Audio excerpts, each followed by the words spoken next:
Hello, my dear friends. In this podcast, we will be discussing the significant life changes that have recently happened in our lives. Have you ever experienced a significant life change?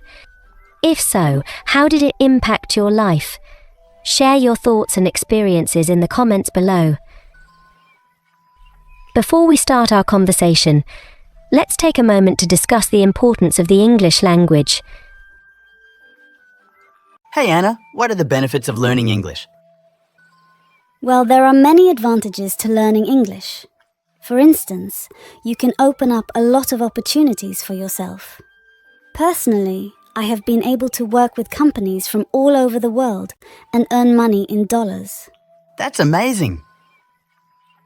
Yes, if you want to progress in your career, make money, or be able to communicate with people from different countries without any hesitation.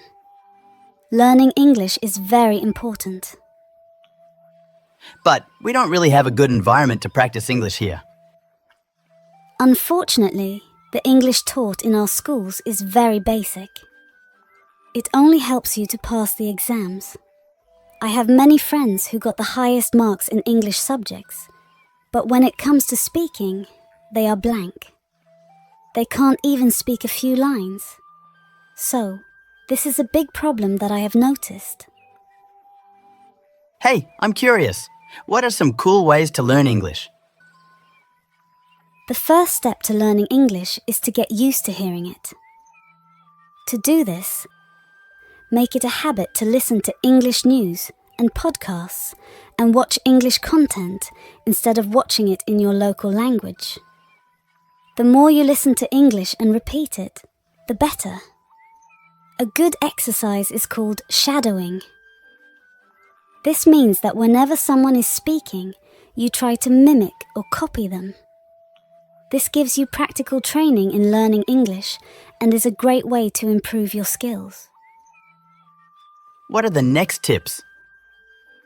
We'll be sharing more tips in the upcoming videos. By the way, it's time for our podcast to start. Hey Anna, what's been keeping you busy? Anything exciting happening? I feel like things have been changing a lot lately. Have you had any big life changes recently? So, tell me something new. Have you made any big decisions recently? Well, I just bought my first house and recently moved in. So, where did you live before purchasing this house? Must be exciting to finally have your own place after renting. You're right, it is exciting. I used to rent a small house, but I always dreamed of owning one. Now I finally have the space to make it my own. Oh, I see. So, renting was an option for you. Can you tell me more about the rental process? I heard some people need to sell their existing house before buying a new one. Yeah, it can vary by country, but in the US, most people rent before buying. You typically start by searching online for different rental properties. Then, once you find a place you like, you'll fill out a rental application.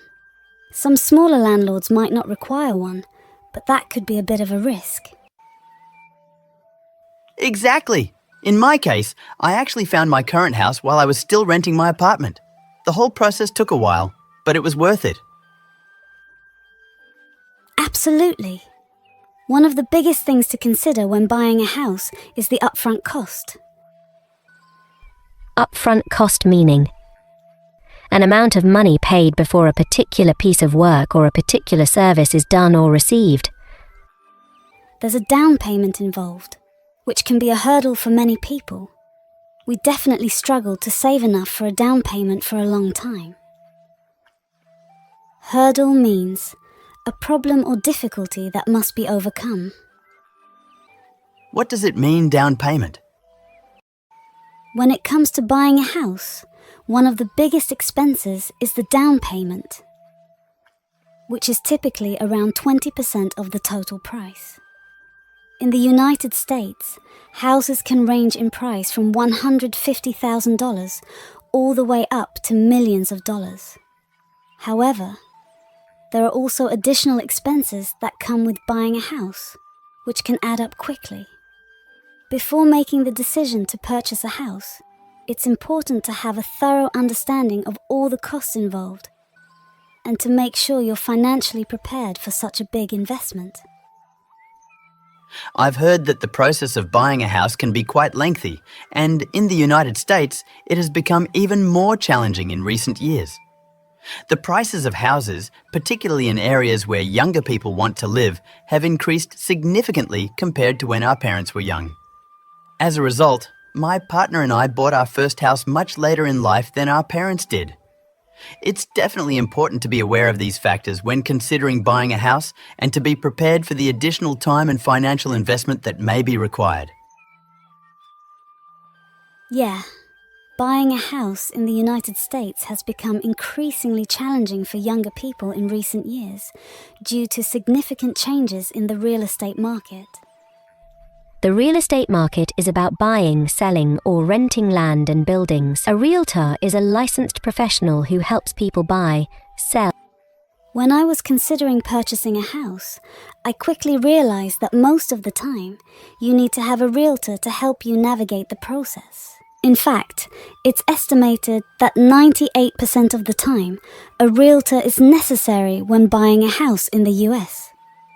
This is just one of many factors to consider when thinking about purchasing a house. And it's important to be aware of all the requirements and costs involved before making a decision. Tell me about your experience working with a realtor. What were some of the most helpful things they did? The process of buying a house can be complex, which is why many people choose to work with a realtor. A realtor can guide you through the entire process and handle much of the legwork involved, which can save you a lot of time and stress. When I first started thinking about buying a house, I thought I could handle it on my own without a realtor.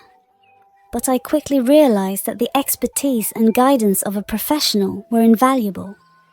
So, if you're considering buying a house, it's definitely worth considering working with a realtor to make the process as smooth and stress-free as possible.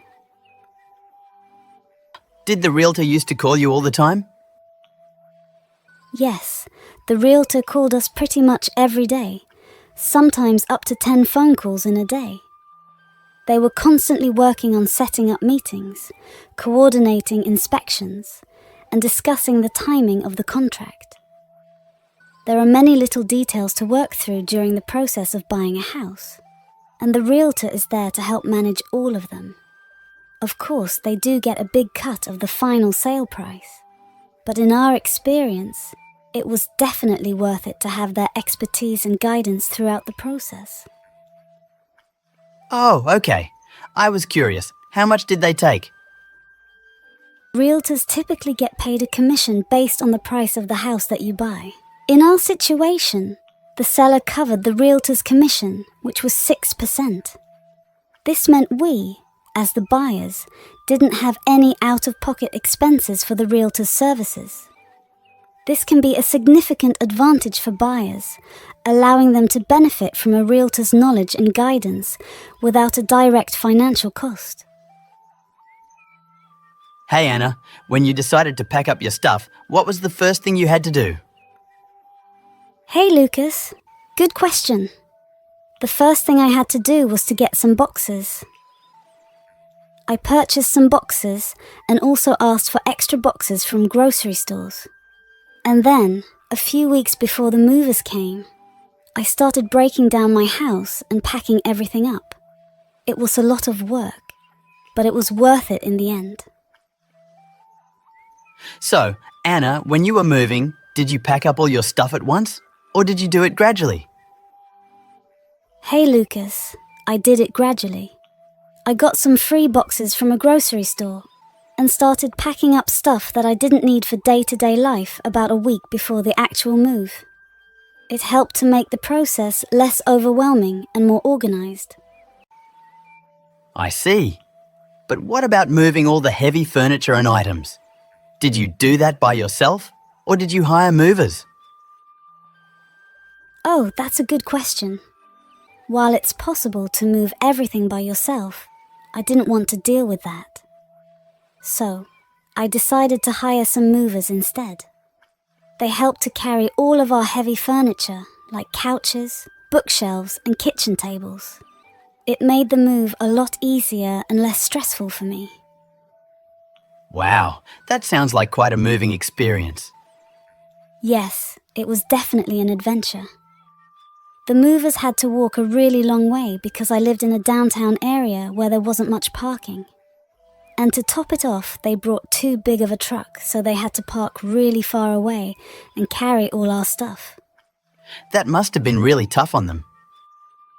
Yes, it definitely wasn't pleasant for them.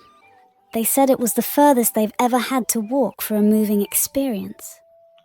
And because I lived on the second floor, they had to go down the second floor stairs, then down the apartment stairs, and finally halfway down the street just to put our couch in the moving truck. It was kind of a disaster.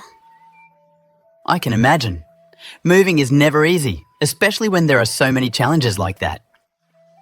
Absolutely. But I'm glad I didn't have to do all that heavy lifting myself, especially since I was newly pregnant at the time. I think hiring movers was definitely worth the price for the peace of mind it provided.